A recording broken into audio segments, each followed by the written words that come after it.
Hi, I'm Dr. Ruth Gibbons. I am a university lecturer, a dyslexia researcher and collaborator, and sensory anthropologist. Students who want to succeed know that lecture notes aren't just a one-time thing. It's not just something you do in the lecture, it's also about what you do with them afterwards.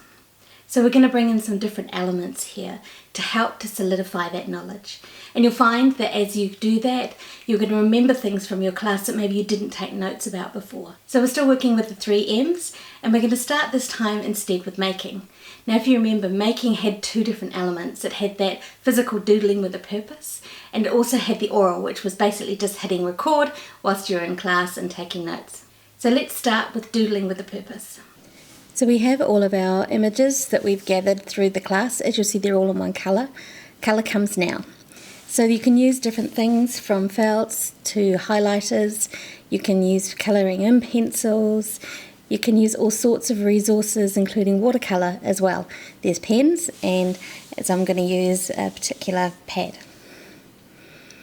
So what you want to be thinking about is how you can use colour to add extra information to the images that you've got, to make them beautiful as well as something that can be easily accessed. So you can see here I'm using the blues and the greens of the world as a way to help with making the connections and finding that information again. For patterns, that was something that was really important in the lecture, so I'm reinforcing those ideas through the use of colour and showing how that impacts on worldview. Also, the experiences wasn't enough, just those little lines, but changing those lines to different colours also adds in that different information that was talked about as well. I also didn't like my eyes. They look more like amoebas, so this is a chance where you can go in and fix anything graphically that you're just not happy with. The other thing to do is if you have a particular activity, make sure you make a doodle of that one too. I set an activity for my students involving taking a photograph. So as you can see here, I'm just reinforcing that idea of the frame to help to remind me about what was discussed. So as you can see here, I've created a table of the things that are relevant for this particular page. So text, additional information, terminology, concepts and theory. And these are ones that can be used over and over again, but also you can add in extras too. So as you can see, it means that colour coding can find information more quickly. So for the additional information and connecting it to Krieger, it enables down the track being able to get back to that information quickly for an assignment. The other thing to do at this time is to add in also any extra information that wasn't discussed specifically but that you had to do to prep. So adding in text is really important. So if you colour code your textbook as well, then anything you think is relevant to those particular discussions can pop up in here. Make sure that you circle around each of your different sections so that they don't all wind up muddled, and this will just help to separate out those different concepts. Then the final thing that you need to do is grab your phone and take photographs of important things like maybe theories, new terminology. These then can be kept in your gallery to be used and flicked through at any time. Now let's jump onto the computer and start thinking about creating a type of podcast for ourselves of those lecture notes that we created in class. So step 1 is to go and find the document that you recorded and to load that into the very first track. If you've never seen a waveform before, here it is. And you can see you can change the sizes up and down to stretch it and to stretch time so you can find the right time. Then what you do is once you've found the time on your notes, you go in, you check it, and then you highlight the part you don't want and you erase it. Now you have a couple of options here. You can stretch it if you've cut it wrong, but also what's important is to add in your own notes and your own thinking. So you can go to the next track down and then record yourself responding to the particular notes that you have just saved. So you can be talking about anything from the ideas that it triggered to something maybe you remembered from the lecture that was important to you. So once you've finished doing that recording, what you do is you can then move the other part of the lecture so it's the other side of what you've said. And then what you do is you just keep going through, finding those times, checking, then deleting the parts you don't need, and if you want to add in notes for yourself as well. Once you've done this, you'll export it and it will all become a single file. So make sure you don't put them right on top of each other. Give a little bit of a gap between them.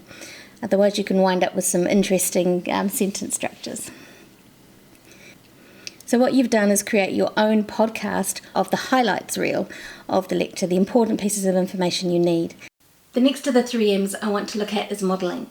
Now, as I said in the previous video, you can't actually do modelling in class. It's not something that would work in that space. This is something that you do afterwards, and you can use any of your different other techniques that you've been using to do modelling. So let's get into modelling and thinking about how we can create and bring into, often a very worded world, something that's a bit more 3D. What's great about making things 3D is it changes our relationship to it. It also gives us some time to sort of think in that process of making. So here you can see I'm using the word worldview again and finding a way to make that into a object, into a thing. And through this process of making it into a thing, I have to go through and consider different aspects of that word and how they're going to be communicated. So it changes the way that I'm engaging with that terminology. And also it helps to solidify that terminology because I have to think about it in a different way to just straight text. Also, what can happen in that process is it can raise questions and get you thinking about different ideas.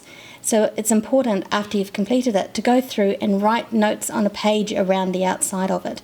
Any questions that have surfaced that you may have, any other terminologies that you haven't been able to include in the image but you know are really important. Now, there is a really good reason for doing this thing around the paper. Yes, you can keep that object forever, but on the paper you can then take a photograph. And this photograph enables you to have a copy of what you've created on your phone at all times for study purposes. Another format for doing modelling is to use 2D pages and make them into a 3D object. So here, the building of the body onto this 2D space changes your relationship to it through that making. Meaning becomes part of the making. This is something that I've found that a lot of nursing students can find really useful because they can engage with that information, not as something flat, but as something that is tactile and engaged. So it changes the ways in which they can think about the body and study those concepts and terms such as the different parts of the brain. The final thing to do with your notes is to think about different ways in which you can create connections for yourself, so that they don't become things that gather dust, whether it's digital dust or physical dust, because they're hidden away. For me, I'm doing a couple of projects at the moment. One is a graphic novel and some research on dyslexic framing of time. And I have a setup so that it's something that's in my living space. I have a canvas with strings and pegs on it that my nephew made for me, and I use that as a way to keep those things in front of me. It also works out really well if I have an idea. I can add that to the list as well. So everything, my literature resources, my ideas are all on there. In the other project, I'm doing a chapter on embodiment and dyslexia. And for that, I'm using a torso from an art project I did a few years ago, and I'm using that as a place to store all these different ideas that I'm having, so that I can tag on different concepts. Next, Susanna suggests that the things we think with affect how we think. So I'm bringing in these diverse ways of engaging with your lecture notes. You're bringing in diverse ways of thinking about them as well, which creates growth in your thinking, but also growth in those types of notes that you create. Because sometimes in putting things on paper next door to each other, it can show information that maybe we didn't pick up on to begin with. Or it may raise questions that we then need to target and understand about. Please like and subscribe, and if you have any ideas on topics you'd really like to have covered, please put them in the comments and I will add them to the list of the things I've got planned for these videos.